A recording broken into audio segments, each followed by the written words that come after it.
Hello students, welcome to our YouTube channel Adhikari's Gurukul. আজকে আমরা মৌর্য সাম্রাজ্য সম্পর্কে ডিটেলসে জানবো, তার সাথে এমসিকিউ অ্যান্সার করবো। ঠিক আছে, এই প্রশ্নগুলো যেগুলো আমি আজকে করাবো সেগুলো কিন্তু সবই বিগত বছরের প্রশ্ন অ্যান্সার। চলো প্রথমে একটুখানি মৌর্য বংশ সম্পর্কে জেনে নেওয়া যাক। ঠিক আছে, প্রথম হচ্ছে মগধের ইতিহাসে আমি বলছি। মগধের ইতিহাসে প্রথম কোন বংশ রাজত্ব করেছিল? তখন অ্যান্সার হয়ে যাবে কি হর্ষঙ্ক বংশ। কি বললাম? হর্ষঙ্ক বংশ, যার প্রতিষ্ঠাতা কে ছিল? বিম্বিসার। ঠিক আছে, তারপরে চলে আসে নন্দবংশ। তাহলে প্রথমে হর্ষঙ্ক বংশ, তারপরে চলে আসে নন্দবংশ, তারপরে চলে আসে হচ্ছে মৌর্য বংশ। ঠিক আছে, মৌর্য বংশ কত থেকে কত খ্রিস্টপূর্ব পর্যন্ত ছিল? 324 থেকে 185। এবার হচ্ছে নন্দবংশের শেষ রাজা কে ছিল? নন্দবংশের শেষ রাজা ছিল ধননন্দ। ঠিক আছে, ধননন্দ। তাহলে এই ধননন্দকে কেউ একটা পরাজিত করবে, তারপরে সে মৌর্য বংশ প্রতিষ্ঠা করবে, তাই তো? এই কাজটা কে করেছিল? এই কাজটা করেছিল চন্দ্রগুপ্ত মৌর্য। ঠিক আছে, ইনি হচ্ছে মৌর্য বংশের প্রতিষ্ঠাতা। ইনি ধনানন্দকে পরাজিত করে 324 খ্রিস্টপূর্বাব্দে এই মৌর্য বংশ প্রতিষ্ঠা করে। ঠিক আছে, এইবার মৌর্য বংশ সম্পর্কে আমরা কয়েকটা জিনিস জেনে নিই। মৌর্য বংশ খুব গুরুত্বপূর্ণ একজন ব্যক্তি ছিল, যার নাম হচ্ছে চাণক্য। ঠিক আছে, চাণক্য তো তোমরা সবাই নাম জানো, সবাই চেনো মোটামুটি, যে সম্বন্ধে কিছু না কিছু শুনেছ। তো চাণক্যর অনেকগুলো নাম আছে যেগুলো আমাদের গুলিয়ে যায়। ঠিক আছে, যেমন হচ্ছে কৌটিল্য, একই মানুষ। হ্যাঁ, কৌটিল্য, বিষ্ণুগুপ্ত, এগুলো কিন্তু সব চাণক্যেরই নাম। ইনি খুব গুরুত্বপূর্ণ একটা বই লিখেছিল, যার নাম হচ্ছে অর্থশাস্ত্র। যার নাম কি? অর্থশাস্ত্র। ঠিক আছে, এটা পরীক্ষায় বারবার দেয়। ওকে, এবার চলে আসি মুদ্রা রাক্ষস কে লিখেছিল? মুদ্রা রাক্ষস লিখেছিল, এগুলো কিন্তু সব মৌর্য যুগে। ঠিক আছে, মুদ্রা রাক্ষস কে লিখেছিল? মুদ্রা রাক্ষস লিখেছিল বিশাখা দত্ত। বিশাখা দত্ত। ঠিক আছে, তো এই গেল মোটামুটি। এবার চন্দ্রগুপ্ত মৌর্যের সম্বন্ধে আমরা কিছু জেনে নিই। ঠিক আছে, চন্দ্রগুপ্ত মৌর্যের টাইটেল কি ছিল? টাইটেল তো খুবই দেয়, তো টাইটেলগুলো আমরা একটুখানি জেনে নিই। তাহলে প্রথমে চলে আসে হচ্ছে চন্দ্রগুপ্ত মৌর্য। মেনলি এখানে 3টি রাজা খুব গুরুত্বপূর্ণ ভূমিকা পালন করেছিল। সেটাকে প্রথমে আসছে চন্দ্রগুপ্ত মৌর্য। ঠিক আছে, তারপরে কে আসছে? চন্দ্রগুপ্ত মৌর্যের ছেলে কে ছিল? বিন্দুসার। তাহলে তারপর বিন্দুসার আসবে, আর বিন্দুসারের ছেলে ছিল অশোক। এই সবার সম্বন্ধে আমরা একটু জেনে নিই, এনারা কি কি করেছে। চন্দ্রগুপ্ত মৌর্যের টাইটেল কি ছিল? মহারাজা ধীরাজ। মহারাজা ধীরাজ। ঠিক আছে, খুব ইম্পর্টেন্ট, পরীক্ষায় দেয়। সেম ভাবে বিন্দুসারের টাইটেল কি ছিল? বিন্দুসারের টাইটেল ছিল অমিত্রঘাত। অমিত্রাঘাত। আর অশোকের টাইটেল কি ছিল? অশোকের টাইটেল ছিল দেবনাম প্রিয়। আর একটাও টাইটেল ছিল, যেটা হচ্ছে প্রিয়দর্শী। ঠিক আছে, অনেকে চন্দ্রগুপ্তকে আর হচ্ছে চন্দ্রগুপ্ত মৌর্যকে একসাথে গুলিয়ে ফেলে। শুধু যদি চন্দ্রগুপ্ত হয় বা দ্বিতীয় চন্দ্রগুপ্ত, প্রথম চন্দ্রগুপ্ত, সেটা কিন্তু গুপ্ত বংশে। ঠিক আছে, কিন্তু গুপ্ত বংশ আমরা এখন পড়ছি না, মৌর্য সাম্রাজ্য পড়ছি বা মৌর্য বংশ পড়েছি। এখানে কিন্তু চন্দ্রগুপ্ত মৌর্য। এবার চলে আসে চন্দ্রগুপ্ত মৌর্য কি কি করেছিল। চন্দ্রগুপ্ত মৌর্য ধননন্দকে পরাজিত করেছিল প্রথম। ঠিক আছে, মেগাস্থিনিস তার আমলে সেলুকাসের দূত হিসেবে কিন্তু আসে। ঠিক আছে, তাহলে এই চন্দ্রগুপ্ত মৌর্যের সময় কে আসে? মেগাস্থিনিস। মেগাস্থিনিস কি হিসেবে আসে? সেলুকাসের দূত হিসেবে। তারপরে আর কি ইম্পর্টেন্ট আছে চন্দ্রগুপ্ত মৌর্যের মধ্যে? গ্রিকরা চন্দ্রগুপ্ত মৌর্যকে কি বলতো? স্যান্ড্রোক্রোটাস।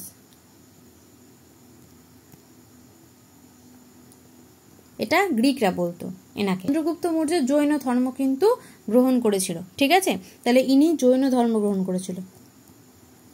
আর ইনি একটা খুব গুরুত্বপূর্ণ মন্দির নির্মাণ করে, সেটা হচ্ছে গোমতীশ্বর মন্দির। গোমতীশ্বর মন্দির ইনি প্রতিষ্ঠা করে। ঠিক আছে, শ্রাবণ বেলগোলায় এটা প্রতিষ্ঠা করে। এবার চলে আসে হচ্ছে বিন্দুসার। বিন্দুসার হচ্ছে দক্ষিণ ভারত জয় করেছিল। বিন্দুসার কি ভারত জয় করেছিল? দক্ষিণ ভারত।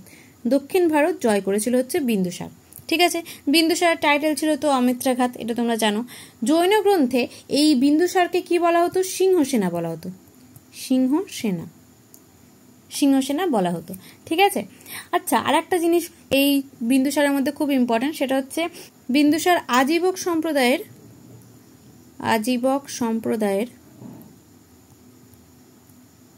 পৃষ্ঠপোষকতা লাভ করেছিল। ঠিক আছে, এবার অশোকে চলে আসি।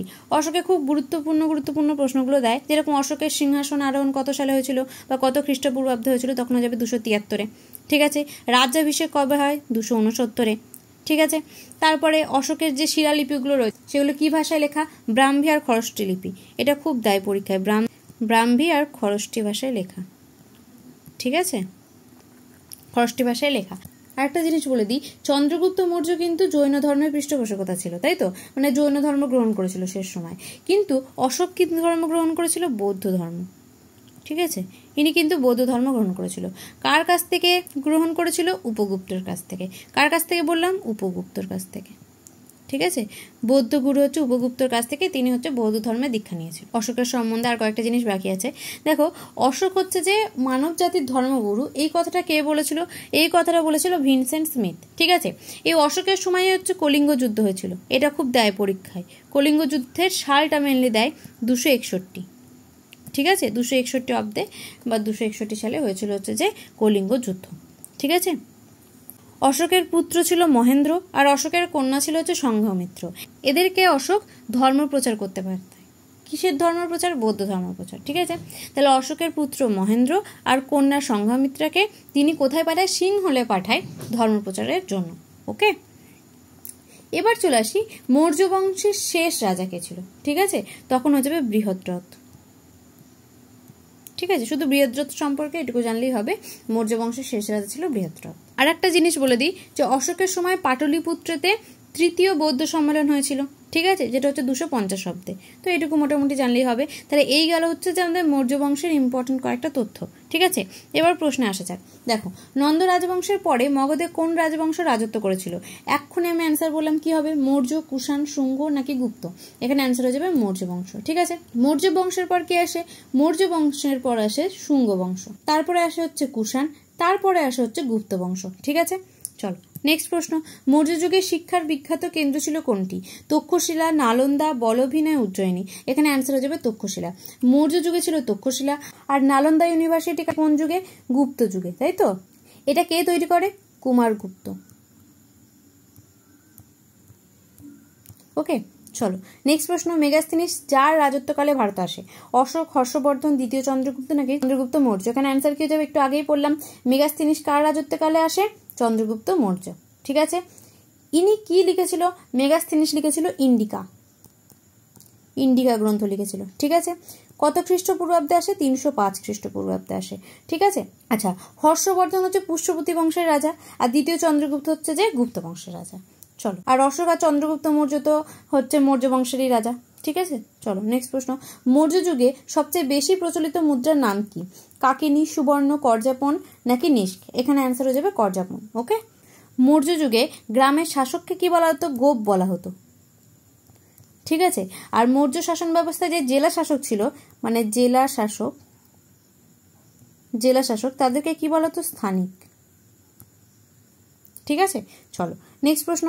অশোক ব্রহ্মদেশে ধর্ম প্রচারের জন্য পাঠিয়েছিল কাকে? সোন ও উত্তরকে, রক্ষিত কুণালকে, ধর্মরক্ষিত তিস্যকে নাকি মহেন্দ্র ও সংঘমিত্রকে? একটু আগে আমি পড়িয়ে দিয়েছি, প্রথমে মহেন্দ্র আর সংঘমিত্রকে পাঠায়। ঠিক আছে, চন্দ্রগুপ্ত মৌর্যের পুত্র কে ছিলেন? বিম্বিসার, অশোক, বিন্দুসার নাকি দ্বিতীয় চন্দ্রগুপ্ত? চন্দ্রগুপ্ত মৌর্যের পুত্র কে ছিল? বিন্দুসার। ঠিক আছে, আর বিন্দুসারের পুত্র কে ছিল? বিন্দুসারের পুত্র ছিল হচ্ছে অশোক, তাই তো। আর বিম্বিসার কোন বংশের প্রতিষ্ঠাতা? হর্ষঙ্ক বংশের প্রতিষ্ঠাতা। আমি লিখে দিচ্ছি, হর্ষঙ্ক বংশের প্রতিষ্ঠাতা। ঠিক আছে, হর্ষঙ্ক বংশের প্রতিষ্ঠাতা হচ্ছে বিম্বিসার। ঠিক আছে, আর দ্বিতীয় চন্দ্রগুপ্ত হচ্ছে গুপ্ত বংশের রাজা। গুপ্ত বংশের প্রতিষ্ঠাতাকে শ্রীগুপ্ত। চলো নেক্সট প্রশ্ন। মৌর্য বংশের শেষ সম্রাট কে ছিল? অশোক, বৃহদ্রথ, দশরথ নাকি পুষ্যমিত্র? এখানে অ্যান্সার হয়ে যাবে বৃহদ্রথ। ঠিক আছে, চলো নেক্সট প্রশ্ন। অশোকের লিপির পাঠোদ্ধার করেন কে? বার্জেস, আর.এল. মিত্র, জেমস প্রিন্সেপ নাকি কানিংহাম? এটা আমি বলিনি, এটা হয়ে যাবে জেমস প্রিন্সেপ। ঠিক আছে, অশোকের শিলালিপির পাঠোদ্ধার করে। চলো নেক্সট প্রশ্ন। চন্দ্রগুপ্তের রাজসভায় সেলুকাসের দূত ছিলেন কে? মেগাস্তিনিস, বারবোসা, ফাহিয়েন নাকি ইৎসিং? এখানে অ্যান্সার হয়ে যাবে মেগাস্তিনিস, এটা বারবার আমি পড়ালাম। আর ফাহিয়েনটা ইম্পর্টেন্ট, ফাহিয়েন এসেছিল হচ্ছে দ্বিতীয় চন্দ্রগুপ্তের সময়। ঠিক আছে, মানে গুপ্ত যুগে, চন্দ্রগুপ্তের সময়। ঠিক আছে, ইনি কি লিখেছিল? ইনি লিখেছিল ফো কুও কি। ঠিক আছে, চলো নেক্সট প্রশ্ন। অর্থশাস্ত্রের রচয়িতাকে বিম্বিসার, গুণাঢ্য, কৌটিল্য নাকি পুষ্যমিত্র? অর্থশাস্ত্র কে লিখেছে? একদম প্রথমে আমি বলে দিয়েছি কৌটিল্য। ওকে, চলো নেক্সট প্রশ্ন। কে সাঁচিস্তূপ নির্মাণ করে? অশোক, চন্দ্রগুপ্ত, কৌটিল্য নাকি গৌতম বুদ্ধ? এখানে অ্যান্সার হয়ে যাবে কি সাঁচিস্তূপ কে নির্মাণ করে? অশোক। ঠিক আছে, সাঁচিস্তূপের সাথে সাথে আরো কিছু জিনিস নির্মাণ করে, যেরকম সারনাথ, অশোক স্তম্ভ, এইগুলো। ওকে, চলো নেক্সট প্রশ্ন। সম্রাট অশোকের রাজধানী কোথায় ছিল? বৈশালী, রাজগৃহ, পাটলিপুত্র নাকি কনৌজ? এখানে অ্যান্সার হয়ে যাবে পাটলিপুত্র। সম্রাট অশোকের রাজধানীও পাটলিপুত্র ছিল, আবার যদি বলে মৌর্যদের রাজধানী কোথায় ছিল তখন হয়ে যাবে পাটলিপুত্র। চলো নেক্সট প্রশ্ন। অশোকের প্রধানমন্ত্রী কে ছিলেন? কৌটিল্য, তিস্য, বাসসাকার নাকি রাধাগুপ্ত? এখানে অ্যান্সার হয়ে যাবে রাধাগুপ্ত। রাধাগুপ্ত ছিল অশোকের প্রধানমন্ত্রী। আর যদি বলে অশোক কার কাছ থেকে বৌদ্ধ ধর্মের দীক্ষা নিয়েছিল তখন অ্যান্সার হয়ে যাবে উপগুপ্ত। ঠিক আছে, চলো নেক্সট প্রশ্ন। নিম্নলিখিত কোন ঐতিহাসিক ব্যক্তিত্ব বিষ্ণুগুপ্ত নামে পরিচিত ছিল?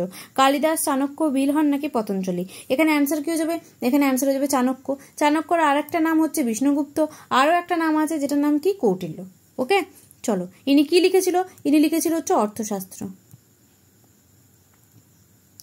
চলো নেক্সট প্রশ্ন। নিচের কোন মৌর্য সম্রাট দক্ষিণ ভারত জয় করেছিল? অশোক, কুণাল, বিন্দুসার নাকি চন্দ্রগুপ্ত? এখানে অ্যান্সার হয়ে যাবে বিন্দুসার, এটাও আমি বলে দিয়েছি। চলো নেক্সট প্রশ্ন। মেগাস্তিনিস কে ছিলেন? সেলুকাসের দূত, গ্রিক পরিব্রাজক, চীনা পরিভ্রমণকারী নাকি চন্দ্রগুপ্ত মৌর্যের প্রধানমন্ত্রী? মেগাস্তিনিস কে ছিল? মেগাস্তিনিস ছিল হচ্ছে সেলুকাসের দূত। ইনি 305 খ্রিস্টপূর্বে কোথায় আসে? চন্দ্রগুপ্ত মৌর্যের রাজসভায় আসে। ওকে, চলো নেক্সট প্রশ্ন। কলিঙ্গ যুদ্ধ কবে হয়েছিল? 232 খ্রিস্টপূর্ব, 240 খ্রিস্টপূর্ব, 261 খ্রিস্টপূর্ব নাকি 263 খ্রিস্টপূর্ব? এখানে অ্যান্সার হয়ে যাবে 261 খ্রিস্টপূর্ব। ঠিক আছে, চলো নেক্সট প্রশ্ন। চন্দ্রগুপ্ত মৌর্য কাকে পরাজিত করেছিল? পুরু, অন্তি, সেলুকাস নাকি আলেকজান্ডার? চন্দ্রগুপ্ত মৌর্য সেলুকাসকে পরাজিত করেছিল। ঠিক আছে, চলো নেক্সট প্রশ্ন। নিম্নলিখিত কোন শাসক আলেকজান্ডারের সমসাময়িক ছিল? অশোক, বিম্বিসার, চন্দ্রগুপ্ত মৌর্য, পুষ্যমিত্র শুঙ্গ? এখানে অ্যান্সার হয়ে যাবে চন্দ্রগুপ্ত মৌর্য। দেখো মেনলি হচ্ছে আলেকজান্ডার যখন ভারত আক্রমণ করেছিল তখন নন্দবংশ ছিল, এবং নন্দবংশের তখন রাজা কে ছিল? ধননন্দ ছিল। ঠিক আছে, কিন্তু এখানে যেহেতু ধননন্দ নেই, তো ধননন্দের পর কে এসছে? চন্দ্রগুপ্ত মৌর্য। তাহলে চন্দ্রগুপ্ত মৌর্যের সমসাময়িক হবে আলেকজান্ডার। ওকে, চলো নেক্সট প্রশ্ন। তৃতীয় বৌদ্ধ সম্মেলন আয়োজন বা সুরক্ষা প্রদান করেন কে? সাবাকামী, অশোক, উপালি নাকি কনিষ্ক? তৃতীয় বৌদ্ধ সম্মেলন হচ্ছে অশোক ছিল, তাই তো, পাটলিপুত্রে যেটা হয়েছিল। আর চতুর্থ বৌদ্ধ সম্মেলন যেটা হয়েছিল কাশ্মীরের জলন্ধরে, সে তখন কে ছিল? তখন ছিল কনিষ্ক।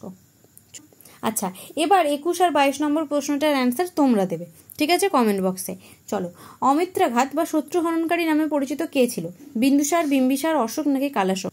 আমি যখন প্রথমে মৌর্য বংশ সম্পর্কে ডিটেলসে বলে দিয়েছি তখন কিন্তু এটা আমি বলে দিয়েছি যে অমিত্রঘাত কার টাইটেল ছিল। ঠিক আছে, তাহলে তোমরা এটা কমেন্টে অ্যান্সার দেবে। ঠিক আছে, কিসে বললাম? কমেন্টে অ্যান্সার দেবে। ওকে, চলো নেক্সট প্রশ্ন। মৌর্য রাজবংশের পতন বা অবসান ঘটান কে? হর্ষবর্ধন, কনিষ্ক, পুষ্যমিত্র শুঙ্গ নাকি সমুদ্রগুপ্ত? আমি বলেছি কি মৌর্য বংশের পর কে আসে? মৌর্য বংশের পর আসে শুঙ্গ বংশ। তার মানে এখানে বুঝতেই পারছো যে মৌর্য বংশের পতন কে ঘটাবে এই অপশানের মধ্যে। ঠিক আছে, এই অপশানের মধ্যে বোঝাই যাচ্ছে, তাহলে সেটা তোমরা কমেন্টে অ্যান্সার করে জানাবে। ঠিক আছে, এটাও তোমরা কমেন্টে অ্যান্সার দেবে। তো থ্যাংক ইউ গাইস, আশা করি তোমাদের ভিডিওটা খুব ভালো লেগেছে। একটা লাইক করো, শেয়ার করো, কমেন্ট করো। আমাদের চ্যানেলে যদি নতুন হয়ে থাকো চ্যানেলটাকে অবশ্যই সাবস্ক্রাইব করে দাও। এখানে আমাদের টেলিগ্রাম চ্যানেল আছে, টেলিগ্রাম চ্যানেলে তোমরা জয়েন হয়ে যেতে পারো, আমরা ডেসক্রিপশন বক্সে লিঙ্ক দিয়ে দেবো। ঠিক আছে, তো সেখান থেকে তোমরা টেলিগ্রাম চ্যানেলে জয়েন হয়ে যাও। এখানে আমরা ডেলি কুইজ প্রোভাইড করি। ঠিক আছে, আর বিভিন্ন যে নোটসগুলো আছে সেই নোটসগুলোও কিন্তু আমরা এখানেই দিয়ে দিই। ঠিক আছে, মানে যে ক্লাসগুলো আমরা করাই সেই নোটসগুলো এখানেই তোমরা পেয়ে যাবে। ওকে, তো থ্যাংক ইউ গাইজ।